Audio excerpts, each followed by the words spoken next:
Now, all na enjoying all this broadcast. My talk and share button. The other go. I think the time is now. It is time for me to really say my mind.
Share this video, share this video, share this video. Oga Patrick, okay, I cite you from here. Let me say my mind about the ongoing saga between Umunna Inabo, Ogechi Okeke, and the Mazi Jpac Ugwanyono. Share this video. Share one video. Share one video. Share video. Share one video. Can make this live broadcast. Share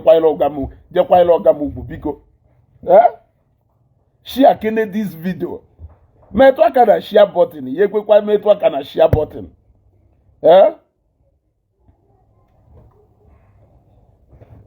Eze Wike Izuchukwu Kensele.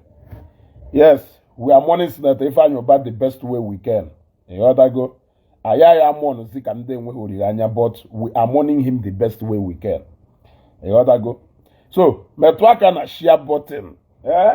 Let me tell you my peace of mind. Now, this particular ongoing saga not on Facebook. You know, I keep telling people, me Ezugo, I believe in one principle in this life. Personally, will know that this is the principle in which I live my life on.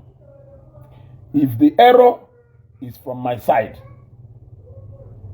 and you are my friend, I expect you to handle it the way you know that I will handle it from your side. If it is from your side, I will handle it the best way I know you will handle it when it is from my side. The best principle in which we should all live our lives in this world to avoid sere and kulu is gonna do unto others the same way Ishoro can them to see where me so. Emali faho, emane emegu, no ya do mma, emekona yo nyozo. Mana nke emane emegu, osukwe nya wo no do njo. Mana nke emane emegu, no ya do mma. Let me give you an example of one. Ever no. I want somebody, Oga Patrick, I greet you. I want somebody I draw so much street around money. Do you know why I say that I'm not so much street around money? Like, money, I determine most of my actions. Like, ego nwediki sell oye.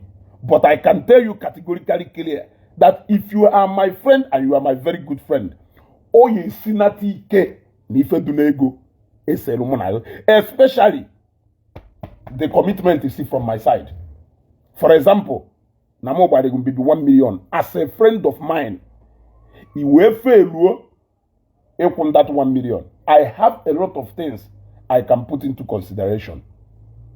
O nwere ike ebe na azim ọzọ nnene ego ahụ were ego m aya na nwuru agba ngo na m enweghị ọ na mụ nyere ugo ne mma na nwuru ọ na mụ go or anything or na mụ decide that this will be a sacrifice I will take ewe nye gị ga ka ọ ya wo nwe ka isi wee result kwazi inye m that money ka ọ ghara iwe m iwe ka m ghara feel provoked.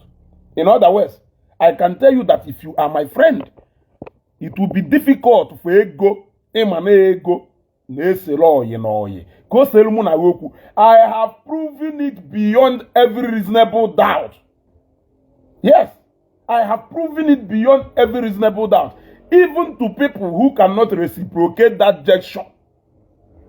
Even people who cannot reciprocate that gesture. Now, this is where I have problem with you. I will do it for you. When it comes to your own time, you will give me 100 and 1,000 reasons why you cannot reciprocate that favor, that gesture to me. Oh yes, oh yes, yes. If you if I will me countless time, you must do it for me.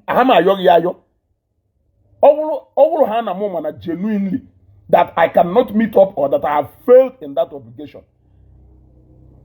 You took that favor from me. You enjoyed it when I extended that hands to you. Why can you not do the same for me? So my principle in this life is that thing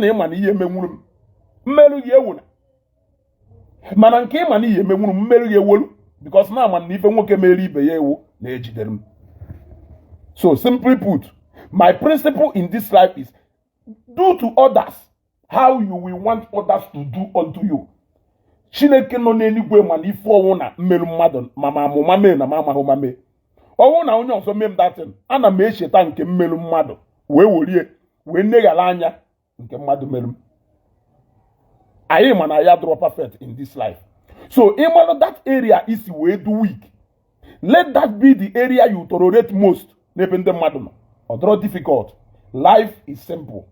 But if you want to make it difficult and make it to look selfish, have you bothered why I keep mentioning this line? Selfishness in all the videos I make. Life is too simple.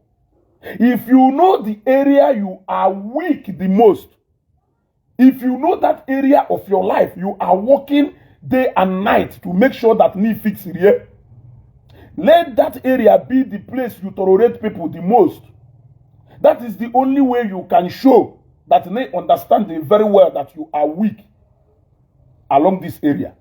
But what we see here is not the area where people are street more, is the area where they are weak most. It doesn't make sense. It doesn't make sense. The area every people can do weak more. Well, that area can do more stronger when relating to people. You understand? Which does not make sense to me. Now, enwelu ongoing saga on Facebook between our sister Ogechi Okeke and the Mazi Jpac. Onye Okwamba Dike nke ba anyị ebe a nwanne anyị nwoke. Kedu ife the origin of this? Because we can't talk about. Look, before I even say anything, he will malo that I am speaking from the neutral, the most neutral. Owulu na nkwucho kuta. It twist ye yemani hezbo mmadu. It twist ife mmekuta ata yemani hezbo mmadu. Go and check the pages of most content creators who they have shared all the videos. Jpac may share. Ogechi may share. You cannot see any of those videos on my page. Go and show me where you see those videos on my page. Manke emelu Ifeanyi Uba. That could be the best respect and the honor. Mmenye Senator Ifeanyi Uba. I nti when views. Will any of those videos stay in a page? It will give me more views. But Emelonya, rather, I would like you to quote me based on Ifenkuru. One or two things in Kugolu side by side since Webido. You will quote as you go, not Ifenkuru. You are not going to watch what another person said on my page. I have not done it since this saga Webido. I will refer you to my page. Go through my page. During the time of Ifeanyi Uba, during the time of way better at the time of Gono, if any single video man can do so melu, a lot of all this, only watch the video post to Nototwa, where I said my say on the saga going on Facebook, and I posted what Osofia, I posted a discussion between Osofia and the Wezoke. A lot of people, I understand that. Even some ignorant ones went ahead to be telling me, you don't want to, you can't say the truth. Why can you not say the truth? They have failed to understand clearly what that video is talking about. Of which, along the line at this broadcast, I'm going to explain it.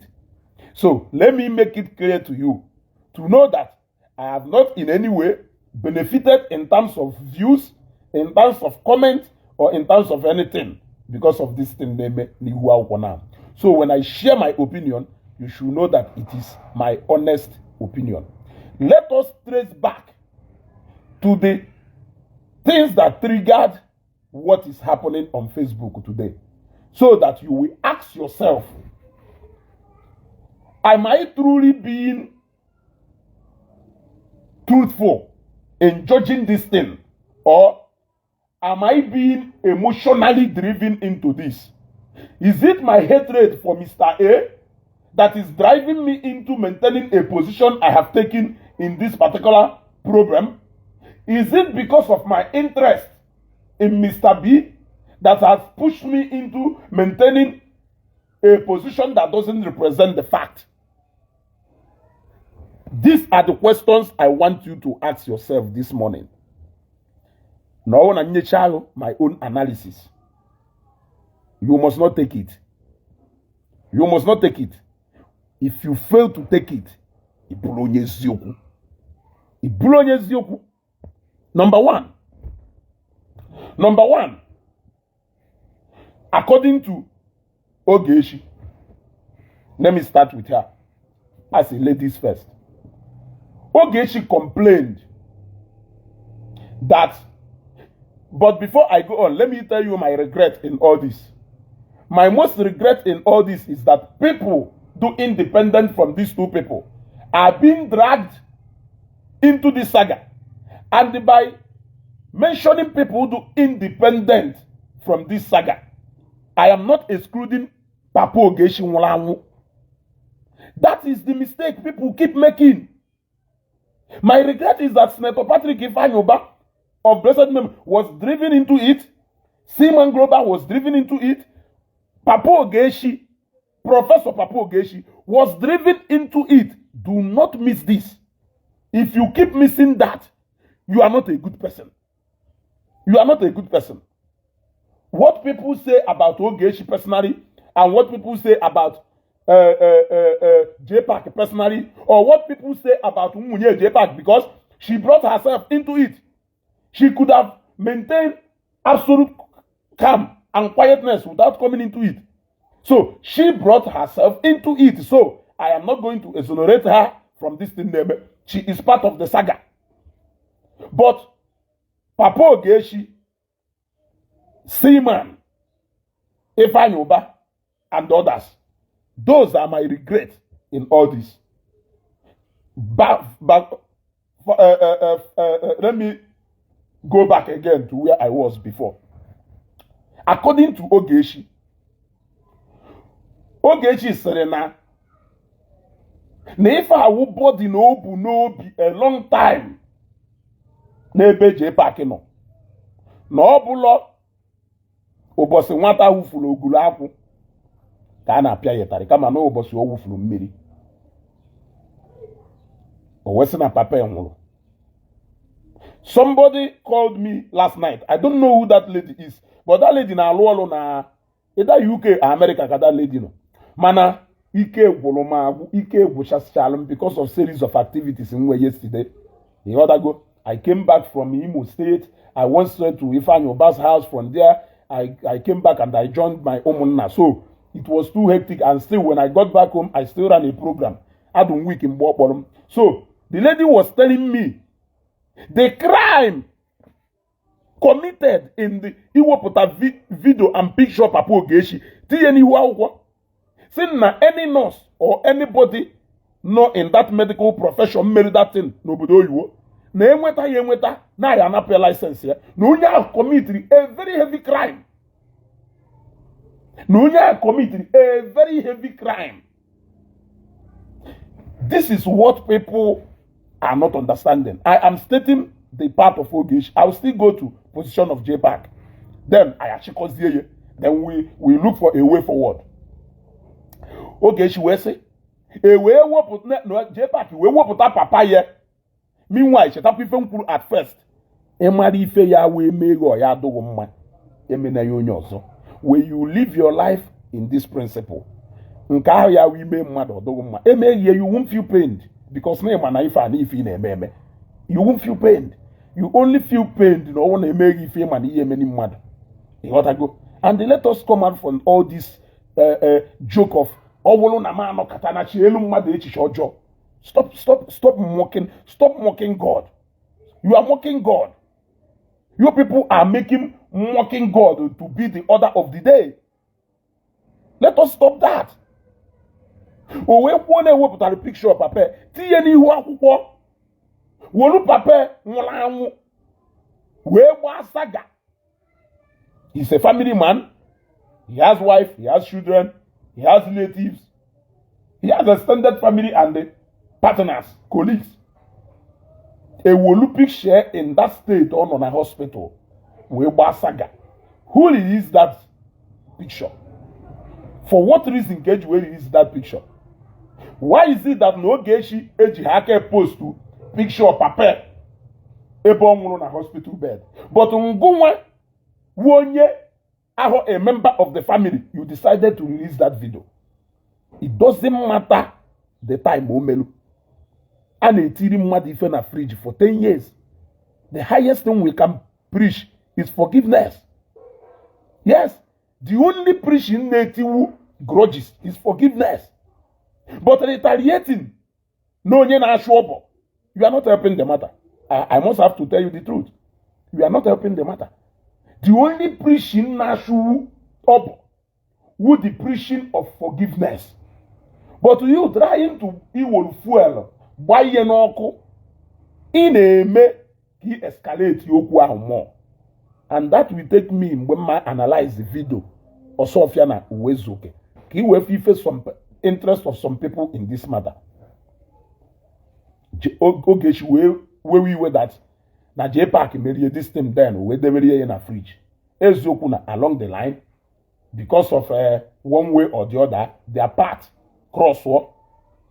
But when their path cross, when your path cross with somebody who has a grudges on you, you cannot tell. You cannot tell. You gotta go. You cannot actually tell. Okay, thank God KCE the page. In what I have said so far, use 1 minute to write down where I have lied. If after 60 seconds you have not written down where I have lied, I'm going to block you from this broadcast. You gotta go. I want you so far, what I have said, it wasn't an Oga. I want you to use 1 minute to write down where I have lied in what I have said so far. Because problem Jpac, but how I wish na Jpac mano people like you who are disguising yourselves as sympathizers. How I wish he knew or he knows that no one will problem. Can you tell me one single place I have lied? Does it mean that Jpac did not bring out picture of Ogechi Okeke on Facebook? Did it not happen? Tell Tell me where I have lied. Stop lying. I am waiting. Your time elapsed, so I block you immediately.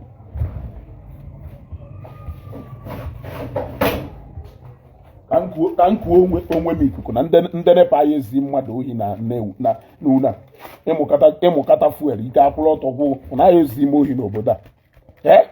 Okay, since you don't have anything to say about how I am struggling to lie, I'm going to delete you, block you from this page.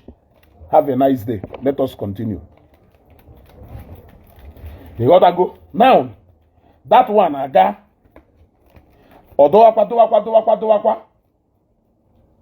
Jpac iwola akago. Ngu bidoro ịgba ndị Zion saga na Facebook. Gbagido ndị Zion saga na Facebook. Gbagido ndị Zion saga na Facebook. You kept on alleging all manner of things. You kept on alleging all manner of things. At the end of the day, you decided by yourself. Eba. Nah.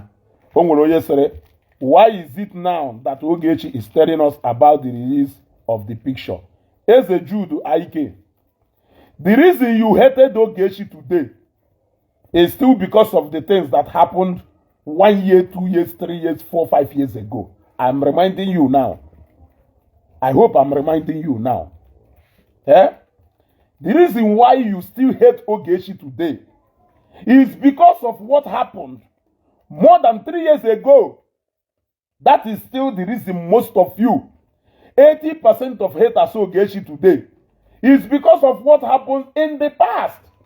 You still have not gotten over what happened in the past. But you are here judging somebody. Why Ogechi will look at that? All the people who engage me in my inbox telling me to go away from Ogechi, the whole point they are citing is based on what happened years ago, not what is happening now. I am driving to somewhere. Allow me to finish about Oge. I will go to Jpac. Then we can analyze. I can maybe go with Jpac. Go big way Zuike. Koya Unkusha Jemesia and Koge. Kizuike. But I decided to start with why because now say ladies first. You will Mecha Jebe Zion. You went to Zion. Ebata Zion. Gonna to Zion. Bidoto. Unoto. It was all rosy. Onato. During that time, gonna to Zion na toto. You also engaged some enemies of Zion. You engaged them word to word. You tried as much as possible to defend Zion ministry. Even though now some of you could now work an. But I haven't seen that money. I haven't seen anybody paying me. Unless it's going on and Zion, I like him. You gotta go. Unless it's going on and Zion, I like him. Because among the money is speculating and I go. Man, I have come over. I was the master. Unless I was the master. You see? Now, along the line, you had a personal problem with Zion, which all of us don't know. You brought it online and you started Ewa Zion saga indirectly. I want you to understand and quote this line. Owolo na ma no katana no wa shelu mmadu echiche ojo. Ife na yochukwu ka ngara inwete said by Jpac. Indeed, why no ne onye na-emechi onwe ya akwụkwọ ọpasị ya. Onwepụghị onye na-emechala onwe ya akwụkwọ da. Onye na-emechi onwe ya akwụkwọ n'ụwa ọpasị ya. Onwepụghị onye mfuru na-emechala onwe ya akwụkwọ da. Now, megide. Ina agba Zion saga. Let us make it open. Ina agba Zion saga. Whether you feel that those people who na reply you, na Zion na agba ife ha na reply you, it doesn't matter. The fact remains that na agba Zion saga. You should be expecting reply from any angle. You should be expecting reply. For example, you were blaming Skibo Comedy for not fighting for you. If you can expect Skibo Comedy to fight for you because of 1 or 2 favors in the past, why do you think that people cannot also fight for their own because of 1 or 2 relationships how we go in the past? I am asking you. I am asking you. Remember my watchword. Emari fema na emegu na oya adogho mma emena ya onye ozo. Mana nke ema na emegu na oya adogho mma extend the kwetu onye ozo. That is how we live in peace. You were expecting Skibo Comedy and Daisy's Empire and the likes of them to come out and fight for you because of 1 or 2 things imegoluha in the past. But they did not come out. In a wee way. What makes you think that those people who are good with Akosayon cannot also come out to fight for him? My brother, Palakwa Tuleo, then we progress. A plan over the you went to Egypt, you came out. It was you who started a Wando Kasaga. Onwere onye ma no nwere ife do between Gona and Akosayon. Onwere onye ma need if I go within the Zion. It was you. It is all na your Facebook page. Facebook never forgets. Ibido Shobandu Koku. Ibido Shobande Zion Oku.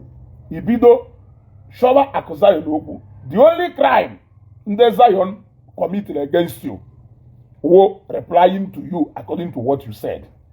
The only thing, the crime Akosayon committed against you were the people who believe in him responding to you accordingly.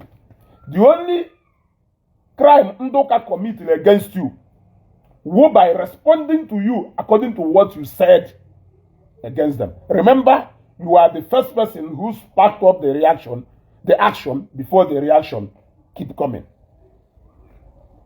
Now, the last one that broke the camel's back. You did your wedding. Successful. Nice and fantastic. It was a good wedding. It was good. It was perfect. Now, let me even say that running up to the wedding, you were the first person who brought your wedding and kept it at the forefront for people to feel free to pray on your wedding. You came out and you started bragging. You started throwing banters.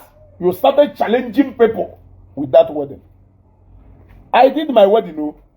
I did my wedding on 30th of December.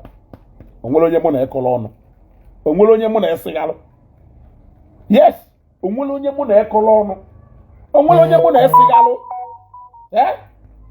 Now, in case if you think that na mumelu wedding because na ma you are making a very great mistake. You are making a very bad mistake. Ndege me fina wedding mo do 6 kweli megwe. How do 6 kweli me and all ngota from committee of friends among my friends in Zambia before Mbalataba. Yes. So in case if you think I did my wedding without any one person beating 40 crates of beer. One person beating 40 crates of beer. You must not make noise about everything. You must not make noise about everything. That is what I am telling you. You must not make noise about it. Mama, do not cry foul. Do not cry foul. You wanted to brag with it. You wanted to brag with it. Do you think in Eban young? They make business with friends. That make committee of friends. The only difference is that my committee of friends was among my friends who are my friends. But yet, I don't need to tell you the outcome of it. I've only briefed you. You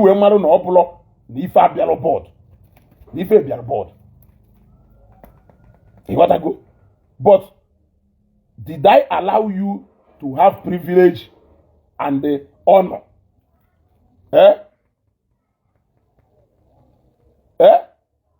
of coming to my wedding to come and do whatever, not even to bring my wedding on Facebook to come and talk about it. You gotta go. You gotta go to come and talk about it. I did not do that. You gotta go. Now, let us go. You will make a wedding, we will make a wedding. Where will you go again? Where will you go wedding? Where will you again? Where will you go wedding? Where will you go again? Where will you go to saga again? The one that broke the camel's back was when you came out to apologize to people in Mejolo. You were one them mad. Nondo kadiri female. Even na chopping bago George ya ifen neku. E George she ifen neku say no do. It will be for you. It is where George it also. I want us to judge this case now in a neutral way. A judge, Shaya, also, if he the talo, yes, so na baby. You ought go. If he judge talo, yes, so na baby.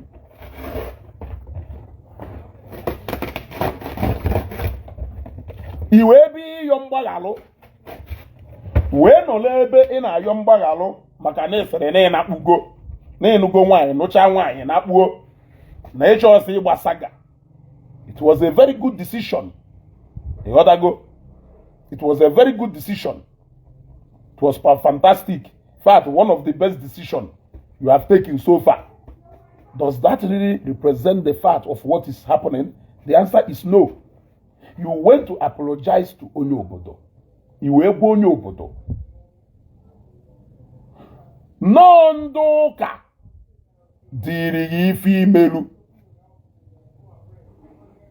Nondoka diri female. You even listed ife ikuru na ndoka na asiri gunye onye poison. Na say tiri chiso mama trap ka arrest here. You leveled all kind of allegation against Ndoka and the people clearly ndị na-agwa. I am laying down the foundation of what is happening so that you don't claim that you don't understand. Because after maybe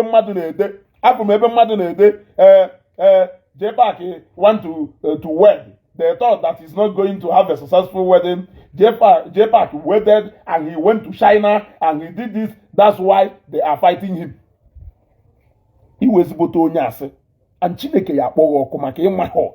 Ịmụrụ na Chineke ya akpọghọ ọkụ. Ife Chineke eji kpọghọ ọkụ na ịfụchala eziokwu.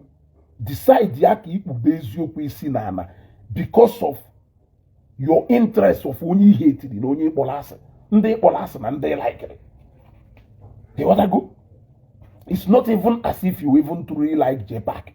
You like it here. I know they like it here.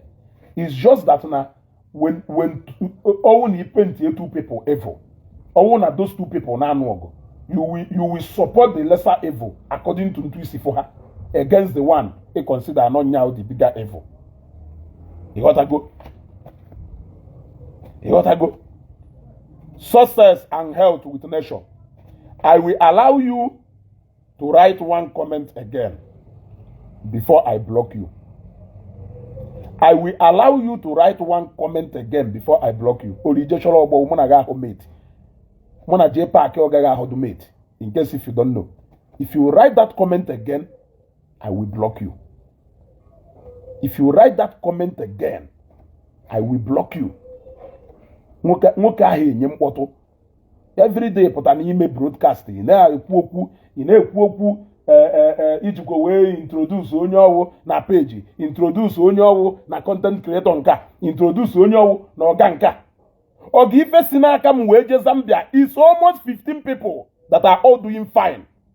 They are all doing fine. Are they making noise?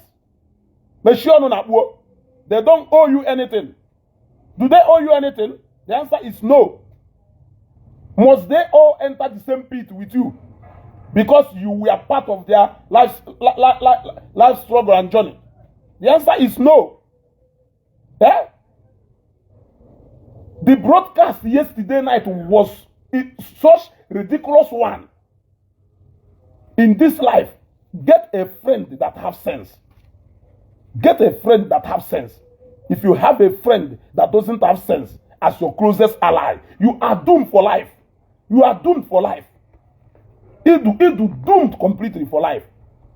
Before I get to this point, let us continue to where we are going so that we don't deviate. You will call all manner of things. Note. Igbo wende Catholic yo. Ayema. Igbo wende Anglican ayema. Ohande shoes in Igbo. Ayema ndi Igbo lie. And ayema only position run ya wonye in charge of ife nina. When you said that, were you expecting that those people Igbo such weighty allegation that they are not going to respond to you? Were you expecting that ni wolonyo obodo shock ekokosia? Nyana nde Zion. Let me stop talking about Ndoka. Were you expecting ni shock wolonyo obodo kokosia nyana nde Zion na ko Zion isika haboba saga? Were you expecting that people will not talk? He shock Ogechi soma makokosia nyana nde Zion na nduka isi onu. Were you expecting that they will not talk? Were you expecting that Nikwo Nanduka plan Charime got a son something? And I was going with address or good idea to Unya. Email alu, ipula alu no. It's so sad that people are not telling you Nikula alu. They forgot where all these things started. That is aside. Let me come to your own side. Let me come to your own side. Abagongo. Areas where Ogechi Okeke when me for name. The first one won't give me buyembo or the way na fridge. This last one ngo kosere keta. Wunke imezili 3 gallon. Eji we poka sitezi ife ni melu before.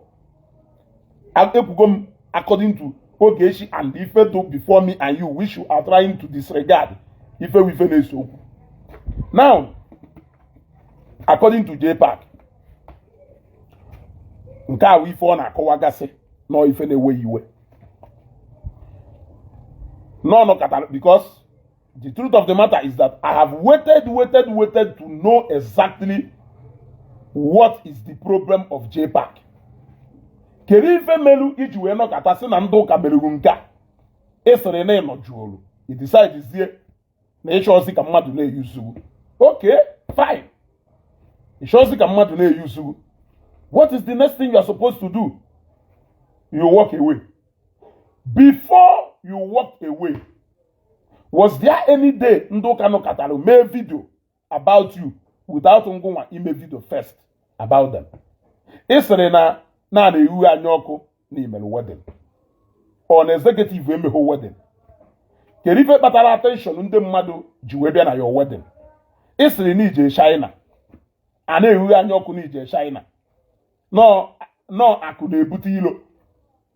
You have always bragged about the numerous contacts in Welu.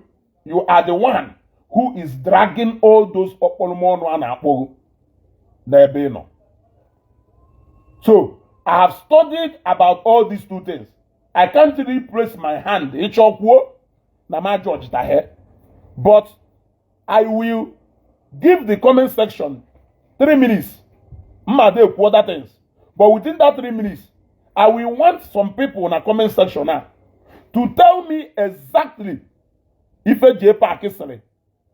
No nyako Ogechi merie before this saga. Why I am saying other things? I want you to tell me one, 2, or 3 things. Jpac is ni ifo Ogechi merie personally. Melody saga jiwebido. I want you to tell me. Tell me because I want to know. Can me see where judge this thing? Tell me. You see, the worst problem here when what is as Asking now, wisdom is profitable to direct. Wisdom is not cash, but wisdom is far, far, far more valuable than cash. Because with wisdom, when people make movement, you should be able to decode where they are going, what they are saying, even when they have not spoken anything. Wisdom is capable of decoding an unspoken word. Wisdom is capable of dictating body movement of people. It will interpret into what is likely to happen, and lo and behold, it will happen the same way. You have said it. All I have seen in what has happened is a case of action and reaction. I am summarizing because so far so good. I can't see anybody writing here. So what it means is that now Jpac enweghị anything personal o hold against Ogechi. Aside all these things Ogechi kwuru in recent time, which is the product of that saga Anagba. Because according to them, Dugu Dunegba saga, even Jpac, he keeps saying it. No, maka no retire go. No wuru mgbe ọ na-agba saga. No wuru mgbe ọ na-agba saga. So, mgbe ahụ ị na-agba saga, you understood the game about saga. You know what saga entails. You know etu saga si wee do the necessary ingredients na make up saga. For example, saga between you and the Kelafe, Ezobi, Alusiego. All those things equal about Alusiego. Were you able to prove anyone? I am asking you. Because Ebala Alusiego saga. Ebala Akona Latugo saga. Ebala Enamponana. Banire elu. We mwaliye Akona Latugo azo. Ebuli eje na hospital ebe nwan reject ya. Ebuli eje na hospital ebe nwan reject ya. In fact na news ị na-enweta ahụ na condition Akona Alatugo no. Na edo sure no ya survive here. O meho 1 week iji wee kwu ife Akona Alatugo batala onwe very strong and healthy. So saga is not a strange language to you. It is something you understand perfectly well. But all you decide to go na ishorozi egba saga. I am not seeing that representing in your actions. I have to be honest with you. I am telling you the truth. You keep saying, this is the last time I will say something and I will never reply again. But you kept on replying. You kept on giving room for more topics. But you are still claiming that you are not going to reply to anybody. Because only never. Now, ne click love and like. Dalono. Can block go do nya na say. Lord Mayor na say, please stop all this. Can block go do. You gotta go. You gotta go. Are you getting what I'm saying? All I have seen here is action and reaction. Now, all the people now for your konefa, they are the people who has either taken side with this person or taken side with this person because you hate this person or because you hate this person. Are you getting me? In fact, 50% of the people who are either supporting Jpac is supporting Jpac because they hate Ogechi. Some people are also supporting Ogechi because you hate Jpac. But there are those people now who understand the fact that is on the ground. There are those people who understand the fact that is on the ground, which is the truth. Now, the truth I will ask you now is, Efa Nyoba is our distinguished senator and our brother. May his soul rest in peace. Let us take away the fact that Efa Nyoba is from Nnewi. Let us take away the fact that Efa Nyoba is a respectable son of Igbo land. You gotta go. Let us take Efa Nyoba to be a father of somebody and a husband of somebody, a family man. He is no more now. You that is coming out to talk, are you honestly telling me that Jpac, that Jpac was right when he digged up video and picture of Ogechi. Saga. Now, let us judge it. Forget about no, they know me. Forget about no, they know me.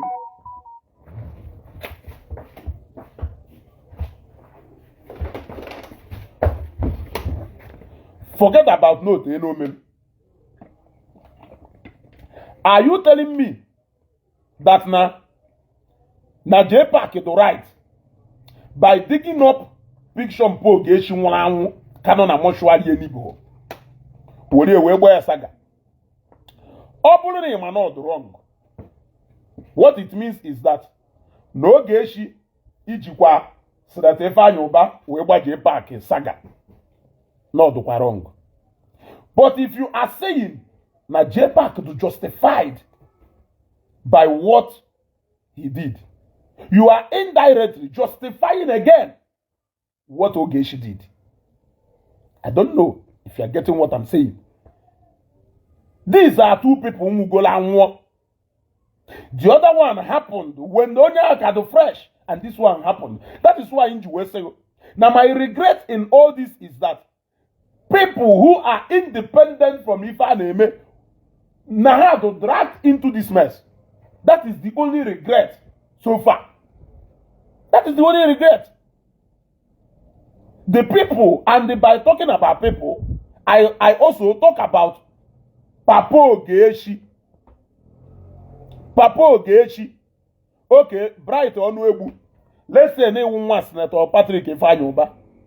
Ogechi will quote this kind of thing about your dad. Or when they would tell you. In the next 5 years, when you see Ogechi, will you forget Ogechi? I am asking you. One Senator Ifanyoba keta. Or Iwu Lady Uche. Yes, not a fine oba. Or where will you for Ogechi Kuru? No, they would tell you as no deal guarded Kumake as no one. In the next 7 years, that this particular thing melu or ye fishamu from your memory. When you see Ogechi next 7 years, are you ever going to get over that thing melu without an open apology? Your ability to answer this question will determine how intelligent and how straight you are. I want to judge this matter now. Then I will tell you the way forward. I will tell you the way forward. So, Obulu Nema Nefa Jpac imelu mpu Ogechi na ọdụ mma. Na nke a Ogechi kwuru maka Jpac maka Ifanyoba na ọdụ mma because he kwuru anything about themselves. Jpac ji onye agba onye asaga, onye aji onye agba onye asaga. So, nke onye akwuru maka onye ọdụ mma, nke onye akwuru maka onye ọdụ mma. Why are you supporting either Jpac or supporting either Ogechi? Forgetting the two people though affected in all these things. May their soul rest in peace. I will tell you where I am going with all these things. You cannot tell one person to forget, then you want to condemn the other person for doing the same thing and forget. Yeah? Life doesn't happen that way. Life doesn't happen that way. I'm telling you people. That one aside. Now, let us go to the issue of Seaman Global. Where Ogechi said, okay, Chris Austin, go and get busy with your business and Zuzu out of this place. You can't be jobless like me, and you will be here telling me that I have to get busy. What are you doing here? You got to go. So, Ogechi said, and I quote, na Jpac gwalo ye, na Seaman Global, blah, blah, blah, blah, blah, blah, blah, blah, blah, blah, blah. Some time back, mgbe Jpac na-achị apologize to onye obodo o wee kwuo na screen nọ ndị ụka dịrị ihe ife niile ahụ o melu. How are you so sure? Why are you supporting him? Standing with him? Nọ ndị ụka dịrị ife niile o mere eziokwu na ụka niile ahụ ọ tụrụ na o mere eme. But you are biadolo Ogechi na nke Ogechi kwuru na-asị ka ọwụ. I am asking you a question since you think you are wise. I want you to see where you are standing. Ka ị mara whether it is representing the fact or not. That should be the first place we have to start judging this matter. Yes. If you even do say ogo na ha achọ ya mma. Avoid ogo. Or break ye out. Aside the showudo. Ada show ya mma. So ogo will break ye out. It's either you maintain the position of peace. Any act of iburu mmiri kwa inadi. Oko uwo bubak. Ada show ya mma. Onye siri nne nwo. Iyagwa onye oya sinya nwo be. Amohon ni nege ntife nnekwu. Onye siri nne nwo. Iyagwa onye oya sinya nwo be. I support ru Jpac. No siri no ndu ka diri ye. Nyaje wota address bo onye obodo. Na ndu ka diri ye. Ka eme ka etili onye nwanu poison na mmanya ka ọ nwụọ. Na ndị ụka dịrị ihe nya ga-echọ ka arrest ya Chisomama. Na ndị ụka ji ihe wee na-achọ ka akụkọ si anya na ndị content creators ibe ya isi ọnụ. You believed him without investigating because na ịchọrọ ịgba ndị ụka saga. Ogechi pụtakwazie gwayo na Jpac gwara ya na Seaman Global na-eme nke na-eme nke isi na-asị ịgbapụtasị n'okwu ọnụ. Ịgbapụtasị n'okwu ọnụ. Isi na ịmụ ife. Isi ezugo bịa kwuo eziokwu. Ezugo you are not saying the truth. Ezugo you are lying. Who is saying the truth actually and who is lying? I am asking you. Come out from your emotion of Nekpolo Ogechi asị. Even Meji when they use Ogechi as an example is that no Jpac in a buzo and yet the action before the reaction and abia. Onwere nke owo Ogechi buzo yet the action. Jpac where react ya. It's just like this reaction videos are eme now. Onye with the originator of that video, we first of all bring out that video. Before other content creators will take that video and react on it based on what that person said. Will that person who said that stop people from reacting based on what he said? Jpac thought he can give these guys opportunity to mock the church without knowing that he will drag himself into doom. You clearly ran away from saga. You have seen saga and you have run away. You keep saying you don't want to reply everybody, but you keep replying every day. You keep replying every day. You are making it look like you don't want to say anything, but you are saying something. You are saying your mind. Nobody is see. Emi no ne hapo nya na oya na ma nwanne m bia tuje mozi emi no ne hapo nya na oye je mozi o kwonu ka nwanne na nwanne we kpara nkata we na aga ebe a na-aga. You are supporting the side you are comfortable with. You are supporting the side you are comfortable, and whatever thing ekwuru from that side, you are going to support it. You are going to support it 100%. You are going to support it 100%. So, I am asking you a question. Do you really think that Jpac has done it right? Remember what I said, however, my regret is that Seaman has been dragged into this saga. Late Ifayoba has been dragged into this saga. And the late Papa Ogechi has been dragged into this saga. You cannot take him away. You cannot take him away. So if you think that the wedding, that China or whatever thing is the problem, then okay, nice, that's nice. Let me block you so that you can zuzu out of this page. Let me block you so that you can zuzu out of this page immediately. Oh no, when they do for Jpac.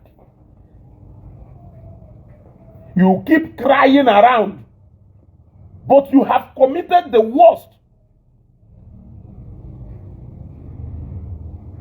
You have committed the worst. Every day, kina bagani na Facebook, na back Zion audio billionaire. Go na governor Ezioku, and na back Zion saga indirectly. Kela allegation une bobo he. If you expect Skibo to come and fight for you, what makes you think that Ogechi cannot fight for Zion? What makes you think that even I cannot fight for Zion?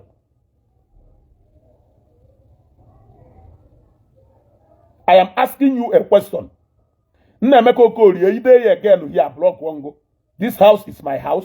The generator is my own. If I want to put it on, I will put it on. If I don't want to put it on, it's none of your business. So watch what I am broadcasting and forget about generator or what. I won't want you again. Either again, I block one guy. Let us continue. You see, you keep looking for allies. When Okongudibia came out to talk, did any of you caution him? I'm asking you. All those content creators that has come out to talk on behalf of Jpac, and they have all called Ogechi Okeke Njaka names. Did you caution them? The answer is no. So, are you truly maintaining a real position as Igbo in this whole saga? You are not. You are simply supporting the party, waiting for the other party to go into destruction. I hail you. Onyama Emeka. Yes, Onyama Emeka. Onyama Emeka. I saw how he was.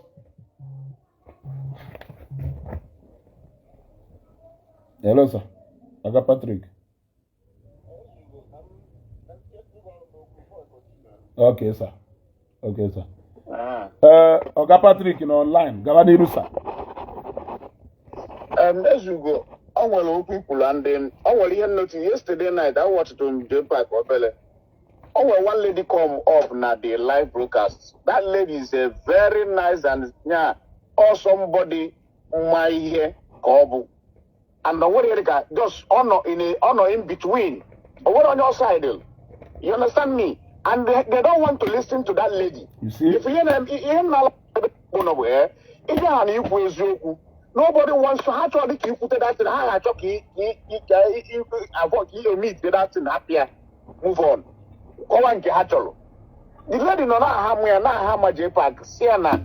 No, no, with the problem. No, because na gonna mad.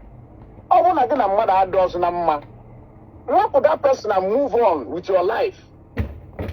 Or say no move, but say why he move because he need to be there you put no those things we in a trigger something. Yes. Well, everybody knows. Let me tell you, Ogechi might imago go that to the one side, here melon pass. Okay, what put here now? I wanna Jpac and that will make you all Ogechi will not off with that thing again. But all that thing always in no shows no ndoka imago my apology no ndoka and they won't have one I said.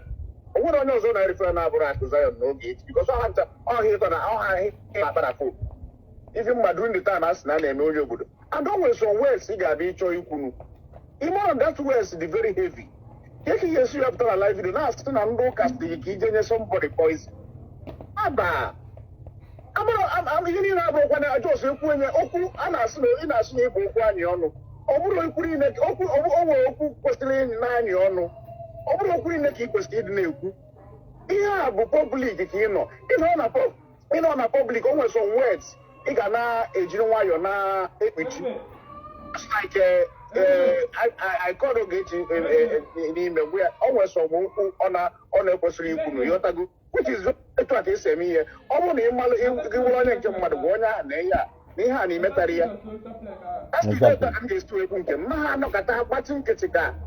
Because of that, likely, you know, we would enjoy singing Ikuteria. No, Makosonogi, also they continue, it's up to you.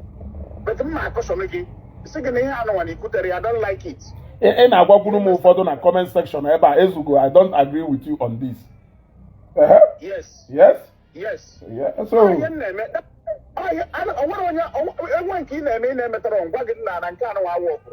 No, stop it. Oh, yeah, and you like Awaja.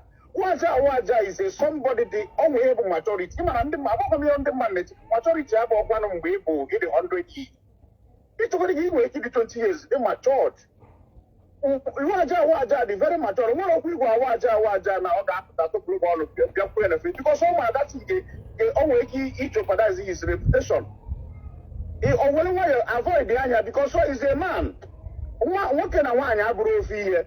What can go sleep near good? Other good. A man is supposed to be having some certain things.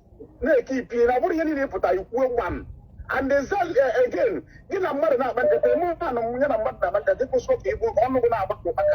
You have a for him, or you have a mother for you, but he work. It doesn't work like almost so certain things, money he gave them out for me. I mean, it's also like contact you, contact you could contact you when you go billion. The thing is even becoming annoying. It is becoming annoying. You know that you were contacting money, human being like you. You feel contact a millionaire. Why not go a company to contact to go at? Are you not a human being?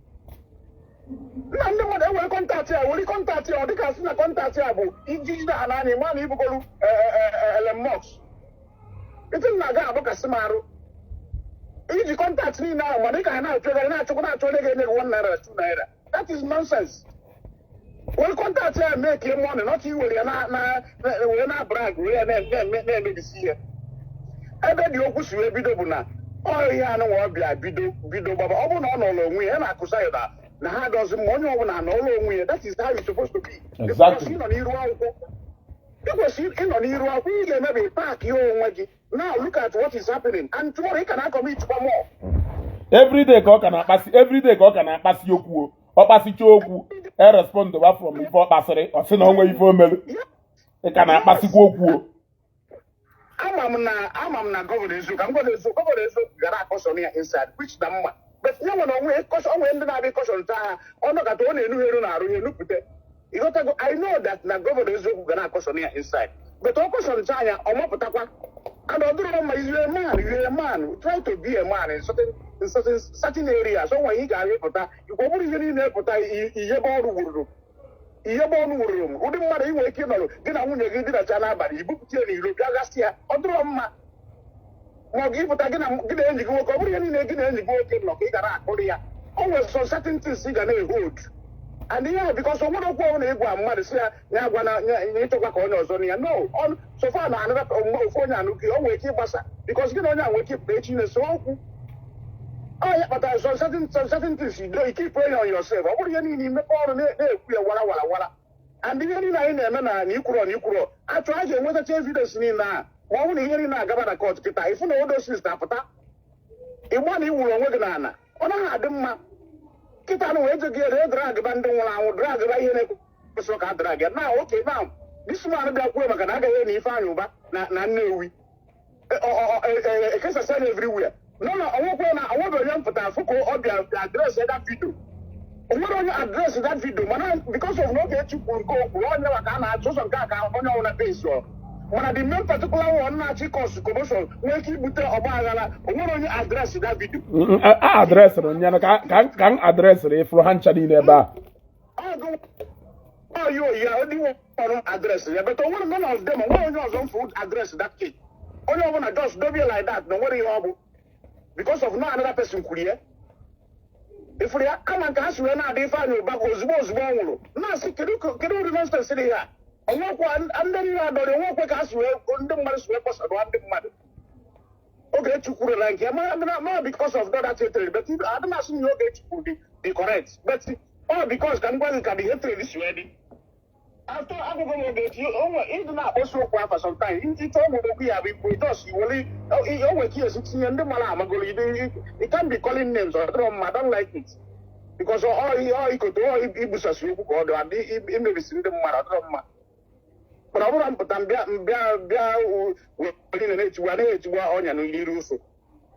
oh, yeah, can see my brother. Dalo, sir. Oga Patrick, thank you very much, sir. You want to go? Ezioku kaya adekwu. The whole genesis of Ife Nemeni Huawko today is action and reaction. The man who did the action is crying because of the reaction he has gotten. This particular one every day in a broadcast. No. I don't want to talk now. Before Maganilu, let me use this opportunity to give us one advice that is very, very important. A lot of people say, "Man, maybe broadcast, maybe share broadcast." Awolona, emuta ufife na broadcast mbele. Emana na ihashikota. Emana ihashikota. Especially umu nwoke aye. Especially umu nwoke aye. Know when you are just angry, so that you don't break the table while you are angry. I hate defending my own words. I hate going back and forth. No kunkulu openly ni unde mwado. For example, Okongudibi na Jpac in Weloku, you became angry.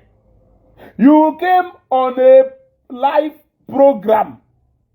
Or when if you can even do different from what you said about Jpac and what Ogechi is saying about Jpac. You came on a live broadcast, not on a live broadcast. We want them mad. Na Jpac, na governors, na Kelafaya, waja. Oh, my people, Jpac in a kumake. Were you not the one who said that? No, my people, Jpac in a kumake. You even made reference of Ifo in a kumake. Have you forgotten that it is the same Jpac in a kumake now? You said it that time because you were angry. What makes you think that another person do angry? That person cannot do the same thing you have done? If you think that what you did then, my brother, it boils down to go no. Imari for one and the mother ya wa mego ya do one day, another person. Let it be your watchword. Okongudibia. Instead of preaching peace, look, let me tell you, if you are not preaching peace, you are taking side. If you are not calling for calm, you are taking side, and you are as guilty as everyone. If you are not preaching peace, you are taking side, you are as guilty as every other person. You people should come out from all this emotion you people are dragging up and down. The truth is still there for people to see. Jpac Choloku. Jpac Okwa Nyono Wunya Choloku. He cannot run to anywhere. Yes. We can only call for calm and peace. If you don't want to call for calm, peace, and reconciliation, you are not helping him. And you know that you are not helping him. You know that you want to use Jpac to be fighting somebody in your own way. Look at in the content create, okay. Okwunu si no Ogechi wekwensu. Okwunu si no Ogechi wekwensu. Eh?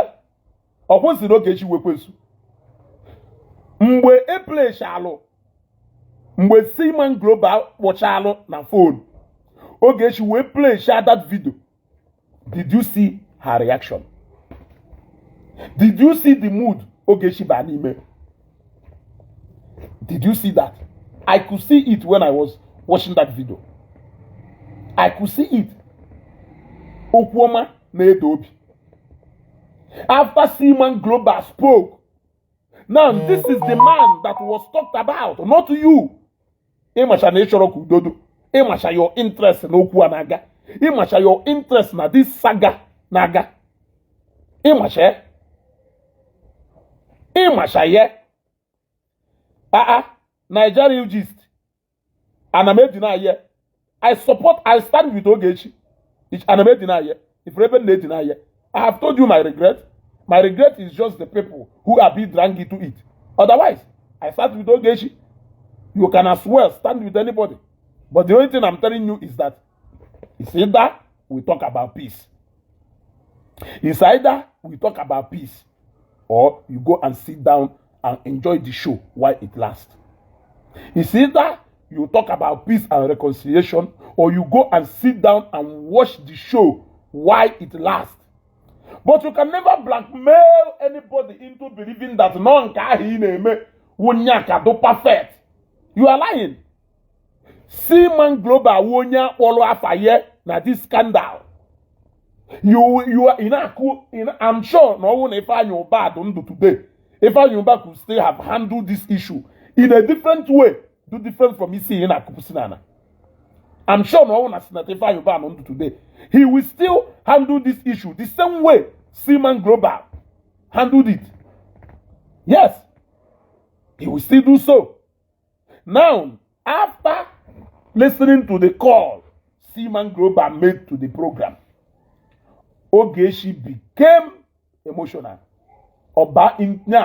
I could see emotion written all over her.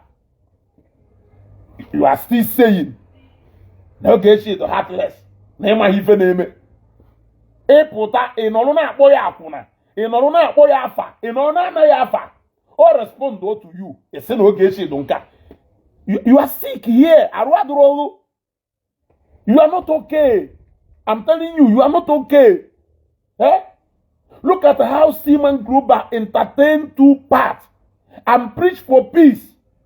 Everybody's sense of belonging. Yet, this is a man to caught up in the midst of this controversy.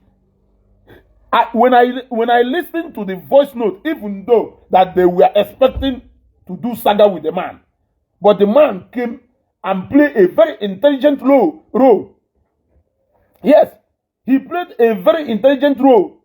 They were expecting that man to help them to design another object of saga. Yes, the man obia may feke ezibota nwa afọ onye Igbo. He preached for peace. He gave everybody a sense of belonging.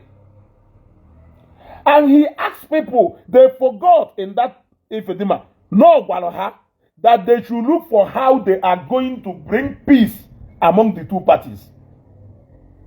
Okay, Samuel Okorike, while we are waiting for the day Ogechi will drag me, let me block you until that day. That day I will unblock you. The day Ogechi will drag me, I will unblock you. You want to go? This is the man who is caught up. They forgot in all the things that the man who Jpac Kanani Kwisi, my contact. You people cannot spoil my contact for me. This issue of contact is getting me sicker and sick every day. Can you fit this guy in a contact? Contact. Where should this guy? Imagine he insulted his whole fans, his whole fan base. He insulted them in a broadcast. Yet they are claiming that they don't know that now insult her. He insulted his own fans. Yet they are pretending like they don't know not insult her. Also, that he never wanted to respond to anything, even though he has been responding a long time. Even when he was in China, he was still responding. Even when he came back to Nigeria, he was still responding. Even when he went to Ghana, he was still responding. Yet, Okaneku, that he doesn't want to respond to anything or anybody. So, he said, no, tenante Madujiagwe, Nyabia respond to what Ivaneku. No, anything. Until contact the big man.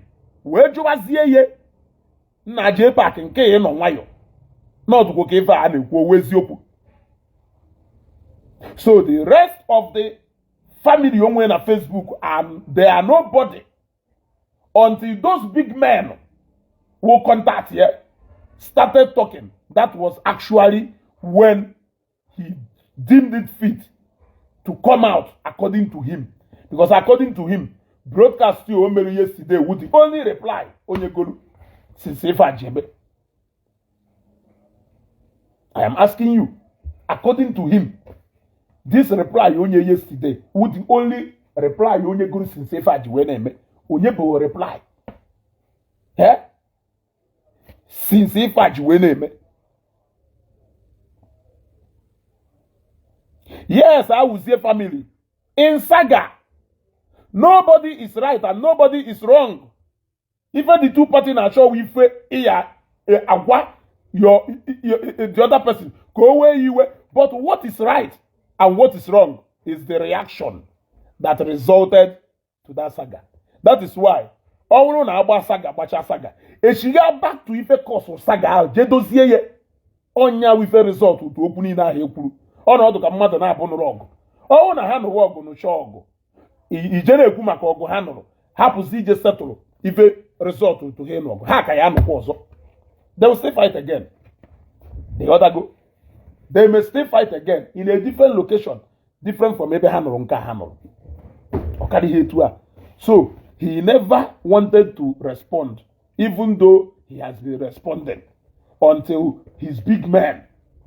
Jechu ego n'ụwa ibu ego ụzọ n'ụwa ụwa jọwuru onwe na njọ ọkwa ifuru ibu ego ụzọ n'ụwa ụwa ya jọwuru onwe na njọ nwoke ibu ego ụzọ n'ife niile ọ na-eme ajọka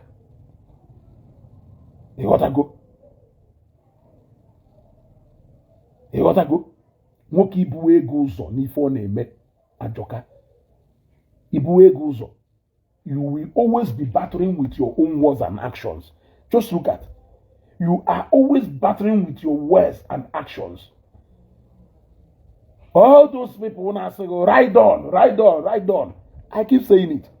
Ride on is not the same as an Kwezioku. Even me, I had my full ride on. I need it. The other go. Okwanum ki ejide. Okwu ọnụ nke ihe ejire no hapụrụ ya nụnụ ọ ya adụnụ better than me now. Meanwhile mgbe ọ na-ekwu iri ndị Zion ife ọwụwe anywhere beleface onye ka nna agwa not being able to know who your real and true fans is. I'm my true fans, so I know them. I'm my true and real fans. If you don't know them, in a boom way. Oh no, you're not put anywhere. Covaraka, a babu. In a boom way, in a boom way, because a young way, some people put take you advantage of you. You use way, and not do and the mother I say, right on. In order to there, you lose all your real fans.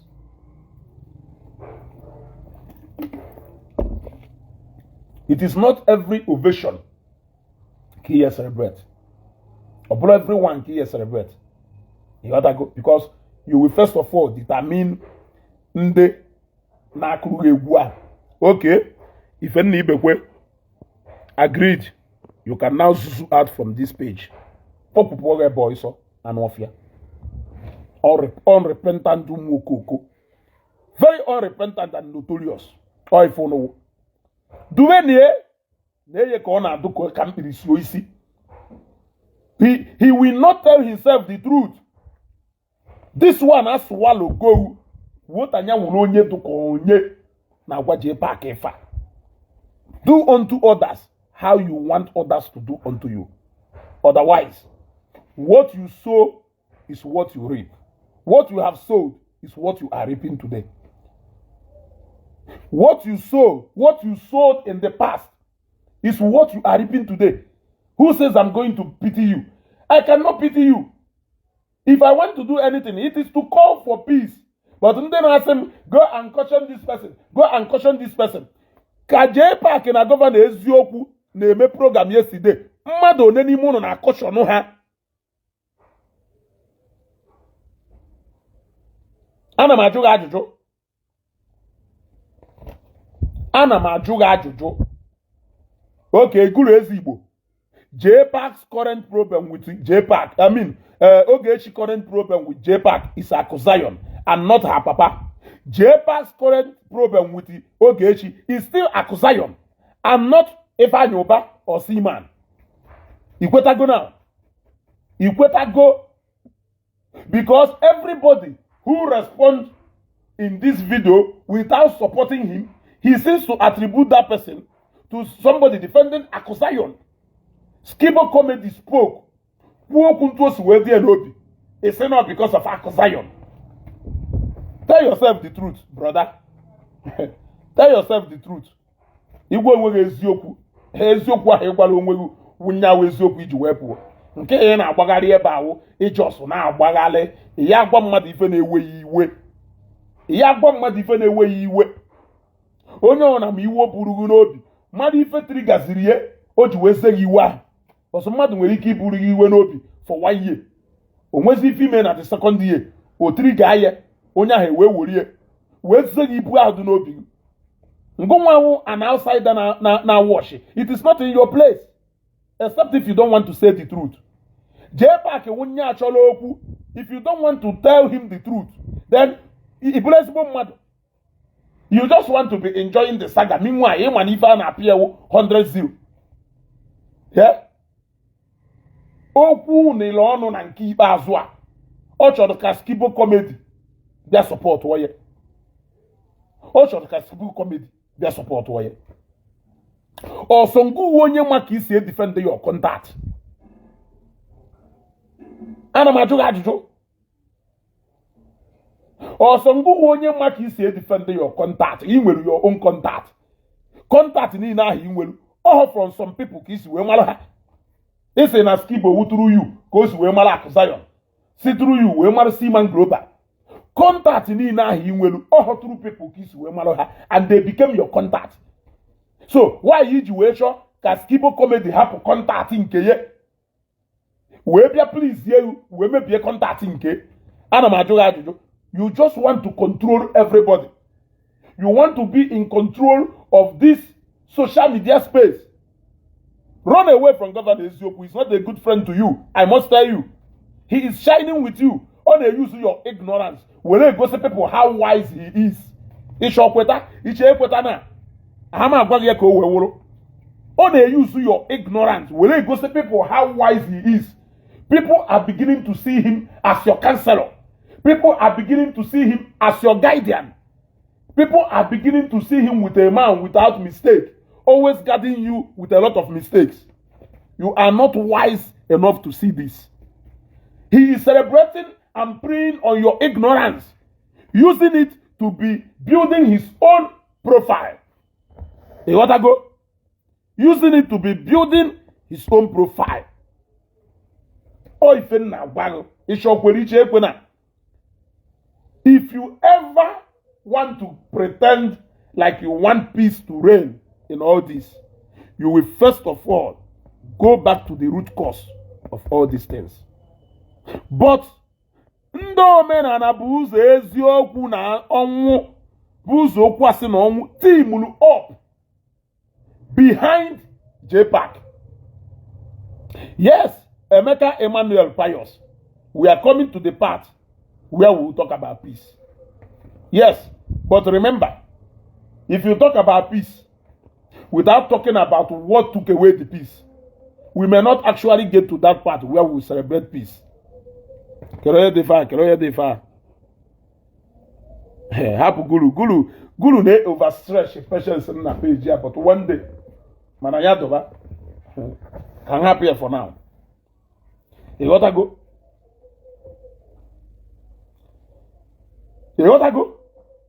Even while they are in their broadcast yesterday, they were still indirectly now back on Ando Saga. Ndị mmadụ reply kwago based on ife idelu and ife ikwulu. Ịpụtakwa baba mba. Ịdawa agbazi saga. Because of your wife, Jpac, you do too manipulative You are too manipulative. But thank God that people are go wiser than you. Because of my wife, I love her so much. No. I hate Rinkai. We hate our own wives. I love her so much because of your wife. You should say that, Basaga. You heard that Zion has suspended Ako, Mama and Agobora. Is it not saga? What is your business there? Are you a Zionite? Are you a member of Zion? Manipulating somebody. I heard that Zion has suspended Akwa Mama and Agobora. Is that not saga?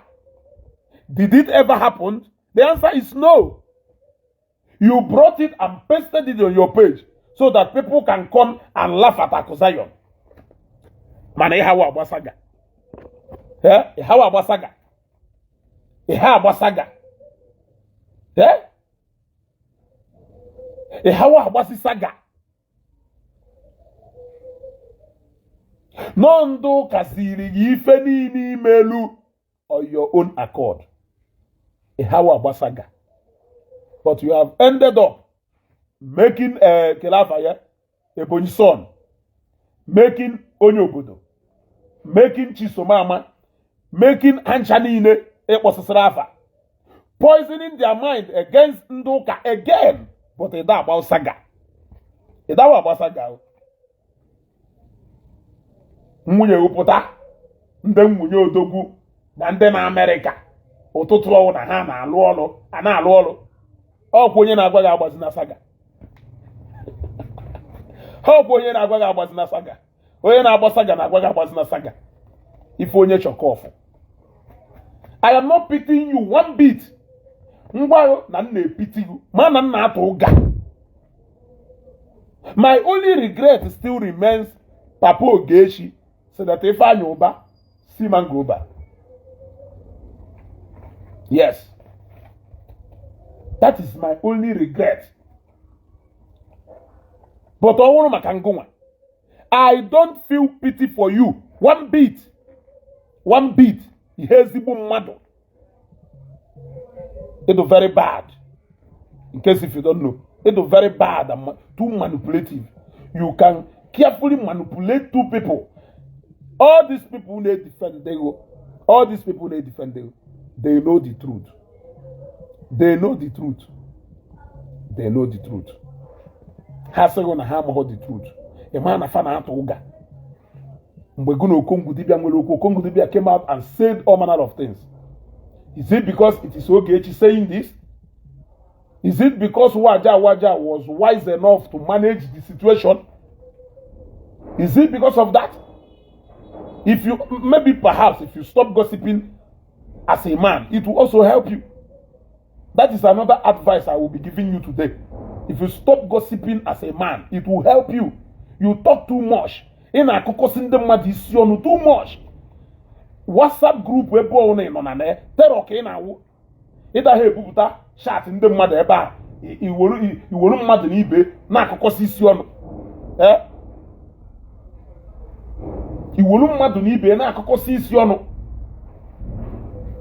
Now, having said all this,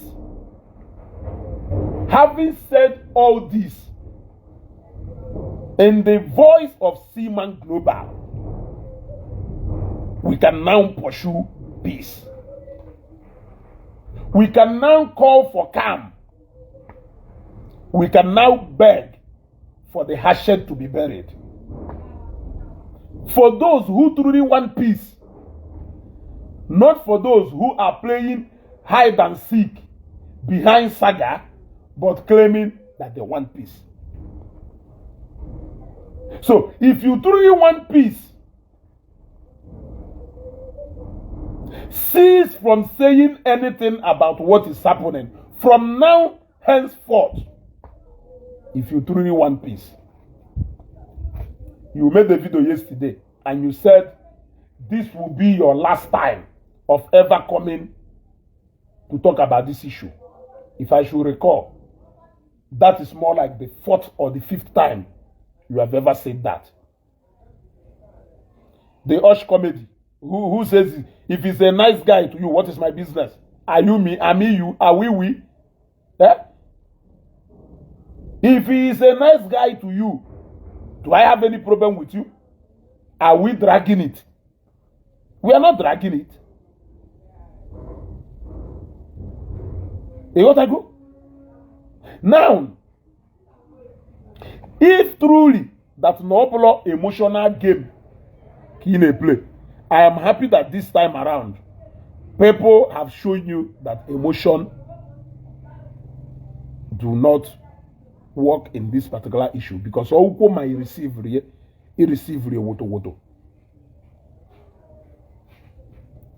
He receive woto. Nke abalaga ahụ ofuma. Nke adekpuruga ahụ ofuma. Nke akologo jaja. Nke adoturu kwakam nana. If truly that you are tired of all this,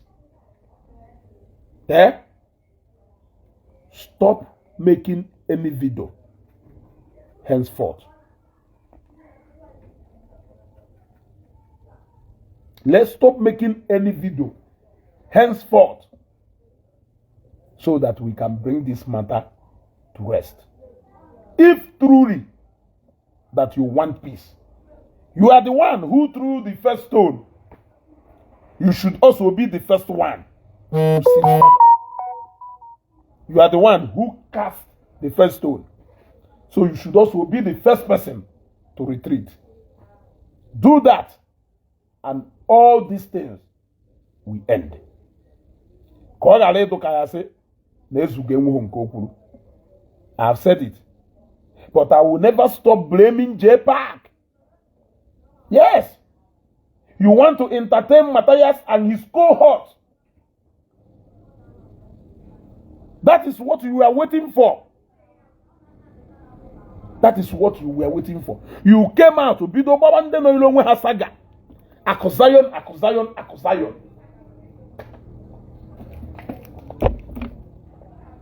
Audio billionaire, Galalam, Atotora arrest, Chawonya Yaporo, blah blah blah. Ina igoku, ina pasisi oku. I respond to you. He show fife kuo. Eh?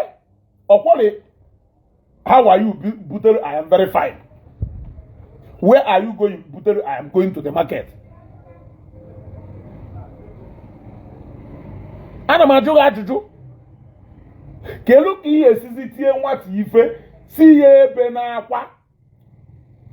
Onunu ha akpo Ogechi akwuna Chicago. Mmado ne n'ime unu buru n'ala Ogechi na akpo n'ime unu. Mmado ne n'ime unu fugolo ọtọ Ogechi. Ọ bụ na na-ekwu ma na-ekwu ibe. Onye ọ na-apụta na Facebook ebia che the crocodile tears.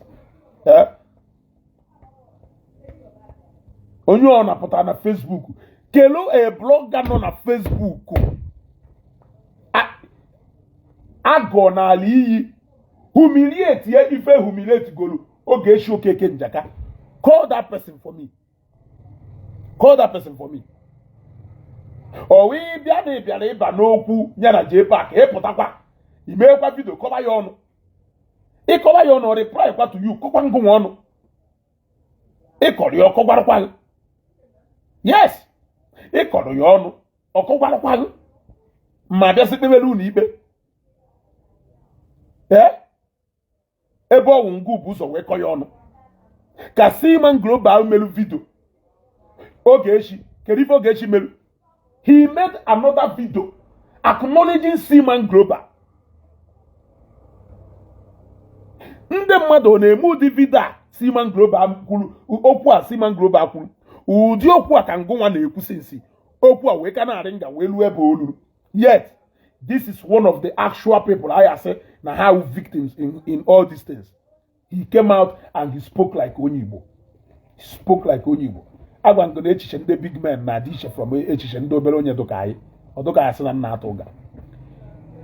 Echiche ndị big men oge ụfọdụ na that do different from echiche ndị obere onye dokai.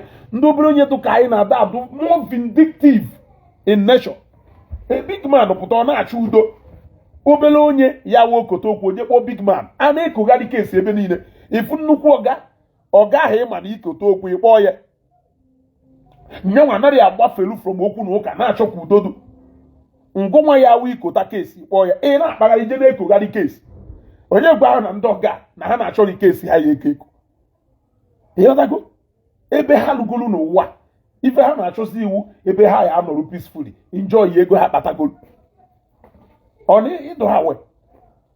So after he spoke on phone na that broadcast, when he was coming in, I don't know what they were expecting him to say. They were expecting him to come and start praising Jpac and start Kotori Ogechi, or maybe to come and start issuing threats on Ogechi. The man simply came in as an elder statesman.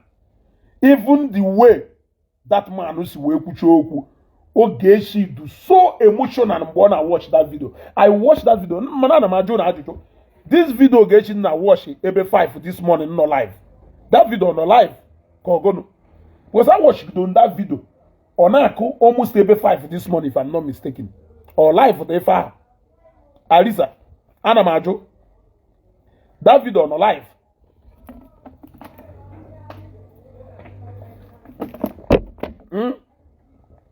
That video watch it early this morning around 4-5 or live look at that video no. Because I saw about 500 and something people to 600 watching that video. You know what I go? After Sima Anukuchalo Kwa live call maybe after 4 to 5 more than 500 and to 600 and I watch here. Nah okay.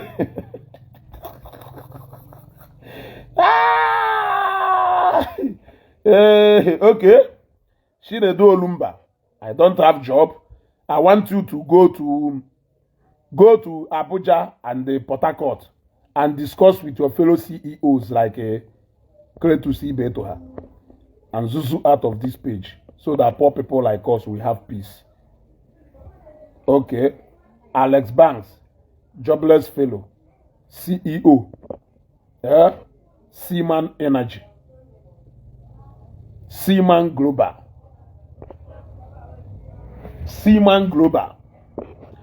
You got to go? She was so emotional. The thing were metal mo. The thing melt to the mobi. Mfuzi oge. Oge butu o. Oge butu o. Voice oge change. Oduze so emotional. She was so emotional. When she was replying to Seaman Global. If I don't mad more moment. Okwome nwehosa. I watch shall me for Seaman ukuru we say. No one and them mother shall look all na na peace all the while. I can we go peace. But what they are waiting for is which side we submit to which side. Kelu side, ya subpedalo the other side. That is what they have been waiting for. It's not that they are actually looking for peace. Yes. It's not that they are actually looking for peace. Oh, na they look for peace. Ogalanya doka Seaman Global ka akpola affair in this kind of thing. Nwoke pụta chọwa udo. Nwoke pụta chọwa udo. Why na nwoke nwere ego ime case. Nwoke pụta chọwa udo. That is to show you once more an example of how these big men live their life. They don't live a life of stress. Also, obere onye ya dey kugari case. Enjoy yourself emaku contact ngwelu. But contact ya hi nwere adachi okwu n'ụka. Okay for ya? Contact ya hi nwere adachi okwu n'ụka. When Ifeanyoba was alive after Obelusha from police, you went to his house in Abuja. He told you, do not no ukwu na achọ ndị mmadụ okwu. Na nyanwa adakwa like onye na-achọ okwu. Na nyanwa adakwa like onye na-achọ okwu. Now, ndị big men na-ada achọ okwu. Kiri ife obele onye jisi nọmba fa ji achọ okwu. Eji ime iwolu afa ndị aha achọ okwu n'eko.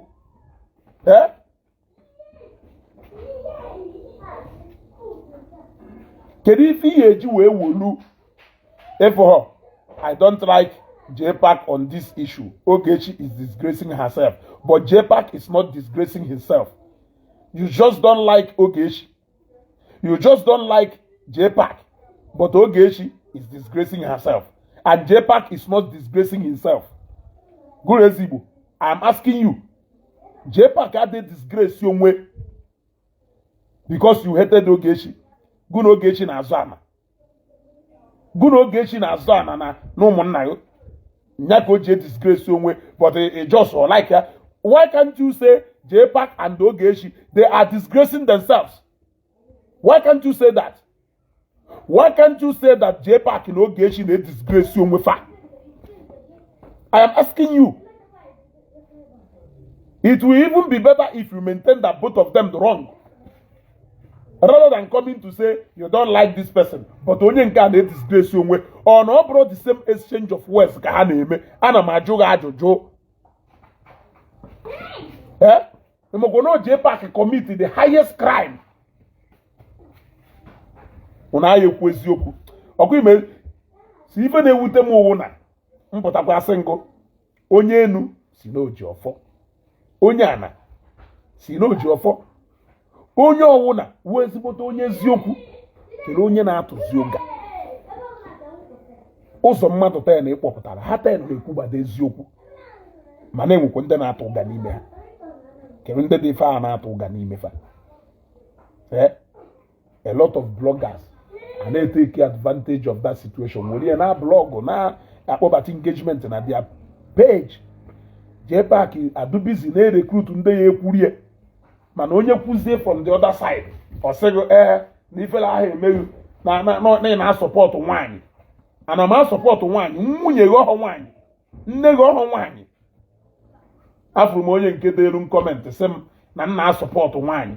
So problem o nwedewere owo na mụkwụ na side of nwanyị. So now problem onwegolu.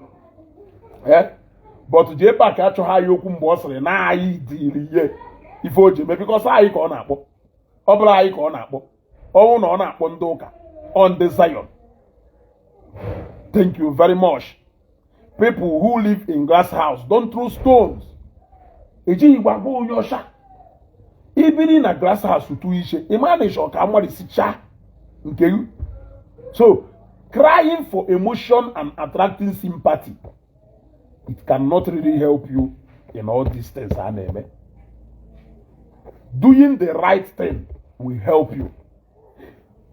Quit doing any video henceforth about this issue. This part. Quit doing any video in respect to this particular issue.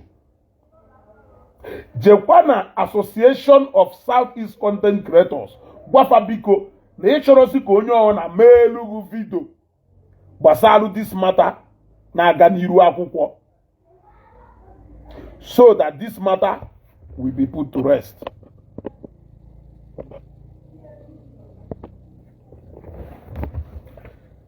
So that this matter will be put to rest. If truly nation Udo, quit doing any video henceforth about this matter. Go to that WhatsApp group, Association of Southeast Content Creators. Tell them they should stop making any video about this matter so that this matter will be put to rest. Ono ya asịkwakwa na ezuga achọghị ikwu okwu na ezuga achọghị ikwu okwu. Ịmapụtakwakwa ịbịa support Jpac. Onye ya support kwakwa Ogechi amapụta. Ngụnwa Jpac kwukwakwa Ogechi asakwago. Nwunye ukwukwakwa Ogechi asakwe. Iya ada ekwusi onye ọzọ asanayo. Ada eme ya eme. Iya ada ekwu si onye ọzọ asanayo. Ebia yeje recruit ndị otuwu si ha na-ekwu iligu. Isi onye ọzọ ejekwana kwa ile onye nke. You cannot do that. So, I am telling you now, if truly that what I am borrowing from what Seaman Global said, he urged Governor Ezioku, which he doesn't want to adhere. After he left the phone conversation, The only thing they picked from Mbato Batana that program is that no hey we salu Jpac iwe. Was that his message? His message was all about peace among Umunne. His problem was his plea was to make sure that Newo Batalo peace consolidate that peace called permanent among Umunne. He asked Governor Ezioku, you people should look for how you are going to bring the both parties together. He did not cast any stone on any side, even Onye. He did not condemn her. He understood perfectly what is happening on Facebook. Now, for the sake of that peace, Okulu, and for the fact that no a victim in all this, but yet he chose to preach peace, I will advise you, if truly you respect that man and all these big men, you are ready for their names to be dragged. Quit doing any video henceforth about Ogechi Okeke in Jpac. Leave Zion out of your issue. Leave Zion ministry out of your mouth. Face your own side. Afrungebi jo soje ajuchisi woloje na egbuchi mebezie ye onwe onye ogbasalo. It yourself je na onye ukwu na nke onye ukwu na okpo iru ebe a dinela na buweru onwe onye ya gwa oputaba iwolu maka iwe destroy your onwe at the end of the day onye kwa ka ya asino nya diri uje emebe nke ahụ. You got to go. It's already because of misunderstanding with one person. Wolu maka will destroy the very essence and your strong Christian background. Ishe no mmadụ ka ị na-eme. Onwe ka ị na-eme. Etu ahụ o si emego na ndị mmadụ nwe okwu ị na-akọsasị ụbọchị go na ha ya edozie i defend the wifi kwuru maka ha. Ngụ onye ya dị eme onwe. You will keep explaining and explaining yourself. But for the sake of peace, whether by you to Foku, whether direct or indirectly, stay away from Zion. Stay away from Ogechi. Stay away from Zion. Face your business. Face your newfound love. Face your newfound adventure. Enjoy it while it lasts, so that there will be calm on Facebook. Man, yikukwa asapapa support as go pota, support as onye go na eme apotakwa. If you raise allegation, erase against you. Yes. He will put propaganda. Agba no hongo with the master of propaganda. E what go? If I him onye ozo mo. If I him onye ozo mo. So, for the sake of peace, for the sake of peace, for the sake of peace, let that video you did yesterday be the last video of a true. Begin to do the things you are doing. Begin to do the things you are doing. If you go nyo obodo si we maybe ifo melu, mecha shigakwa back, gbafelu, onye obodo jekwa si memelu onwe ifo na emelu onwe. Onwere onye kpọrọ onye obodo afa. China ijelu ọkwa onye obodo jelu Canada ka UK. China ijelu ọkwa executive je China. Also who je go China? Are you the only content creator je go China? Eje go na eje China. Why are you also bringing it now? Were na isi were na akọ mmadụ ọnụ. Onye kọzie gị ọnụ. Isi ya nọ na iwu anya ọkụ. Mama ngụ bụ so were ni isi. Wedding ngụ ụzọ were n'iwe isi onye kọzie gị ọnụ maka wedding isi na ọ na-ewu anya ọkụ kọntaktị inwelu ngụ na-eji ya n'isi onye kọzie gị ọnụ isi na-ewu anya ọkụ ife niile eji n'alụ wee gbaa arụ saga n'ụwa na nke ikpeazụ a ngụ ji aka ga-ewepụta ya na-akwụghị n'ọkụ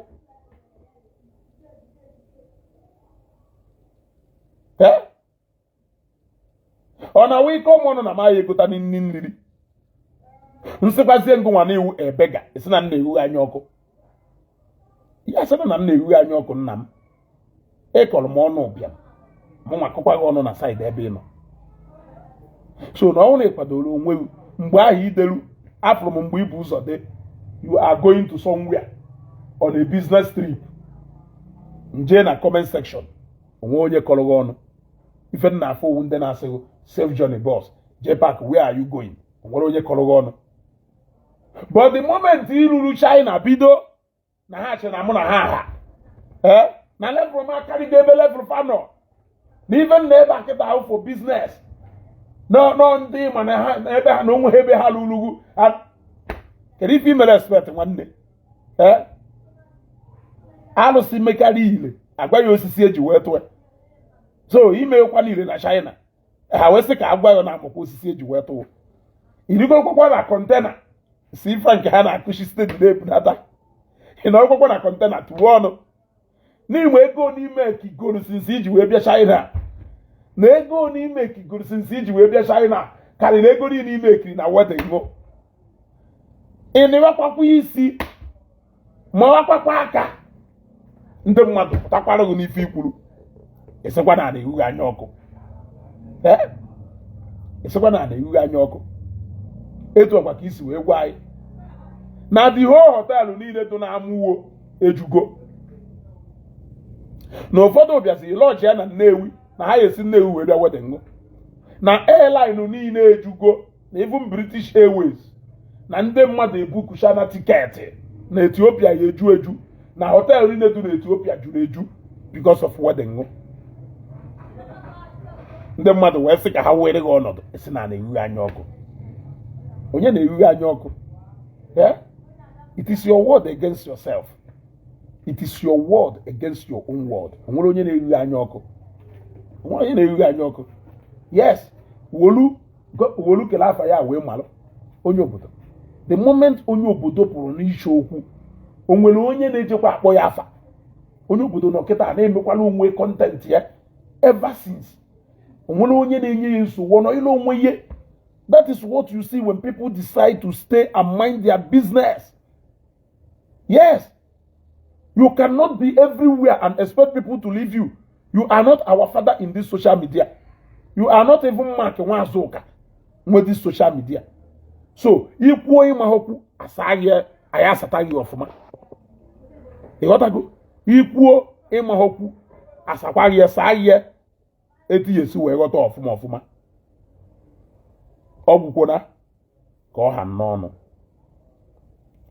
Onye mara asụ ọsụọ n'odo, onye amaghị asụ ọsụọ n'ala.